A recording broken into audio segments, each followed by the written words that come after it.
சிவாய நம. கையிலே அறக்கட்டளையும் வட்டெழுத்து பயிற்சி குழுவில் இணைந்துள்ள அனைத்து மாணவர்களுக்கும் இனிய திருவடி வணக்கங்கள். இன்று நாம் சிந்திக்கக்கூடிய எழுத்து உயிரெழுத்துக்கள். வட்டெழுத்தில் உயிரெழுத்துக்கள். உயிரெழுத்துக்களாக இருப்பவை அ, ஆ, இ, ஈ, உ, உ,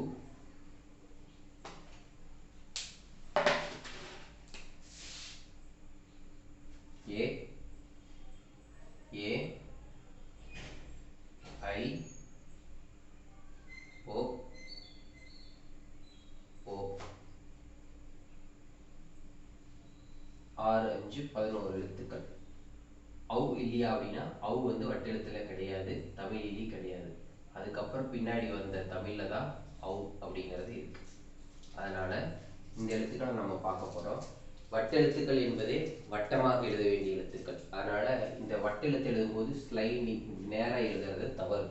இப்படி எழுதக்கூடாது. எப்படி எழுதணும் அப்படின்னா நல்லா சாய்ச்சு அழகா இப்படி எழுதணும். இதுதான் வட்டெழுத்துல ஆ எழுதக்கூடிய மெத்தட். நெடிலாகிய ஆ பார்த்தீங்கன்னா ஈ எழுதும்போது சுழி போட்டு 2 போட்டு திருப்பி இப்படி இப்படி. இதுதான் ஈ. ஈயோட இயல்பான வடிவம். ஈ பார்த்தீங்கன்னா இதுதான் ஈ. உ அப்படிங்கிறது சிம்பிளா இருக்கும். உ நெடில் அப்படிங்கிறது இப்படி இருக்கும். ஏ அப்படிங்கிறது புள்ளி வச்சிருந்தா ஏ, புள்ளி இல்லை அப்படின்னா ஏ. ஐ அப்படிங்கிறது பெருமானோட கையில் இருக்கக்கூடிய திரிசூலம். இந்த அமைப்பு ஒரு சிலதில் இருக்கலாம் அல்லது இல்லாம சிம்பிளா இப்படி மட்டும் இருக்கலாம். ரெண்டும் ஒரே வடிவம் தான் ஐக்கு மட்டும். ஓ பார்த்தீங்கன்னா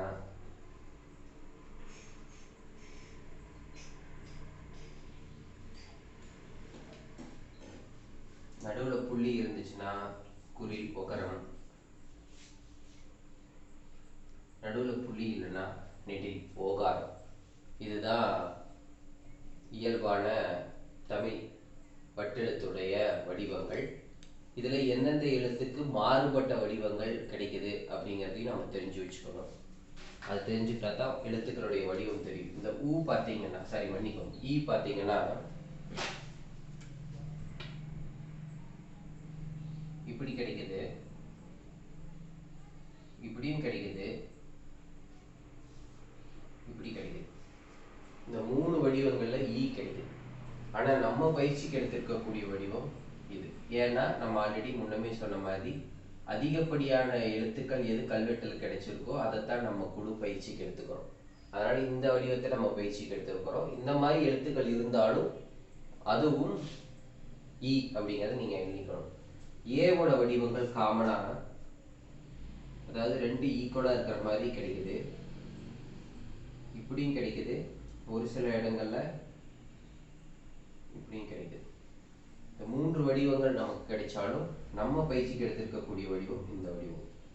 இதுல புள்ளி இருந்தா எகரத்தையும், புள்ளி இல்லைன்னா ஏகாரத்தையும் குறிக்கும். அவ்வளவுதான் வேறுபாடு. எகரத்திலையும் ஒகரத்திலையும் குறில் நெடில் அப்படிங்கிறத தீர்மானிக்கக்கூடியது இந்த புள்ளி அப்படிங்கிறதான் நீங்க தெளிவா தெரிஞ்சுக்கணும். ஓல பார்த்தீங்கன்னா ஓல 3 வடிவங்கள் நமக்கு கிடைக்குது. இப்படி இயல்பான வடிவம் நாம் பயிற்சிக்கு எடுத்துக்கக்கூடியது. இதுல இப்படியே கூட ஸ்லாண்டிங் லைன் இப்படி இருக்கும். ஒரு சிலர் இப்படி போய் இப்படி கொடுக்குறாங்க. ஸோ இந்த மாதிரி டிஃப்ரெண்ட்டான வடிவங்கள் வட்டெழுத்துக்களை கிடைக்குது. அதிகமாக கிடைச்ச வடிவம் இது அப்படிங்கிறதுனால நம்ம இந்த வடிவத்தை உகாரத்தில் பயிற்சிக்கு எடுத்துருக்கிறோம்.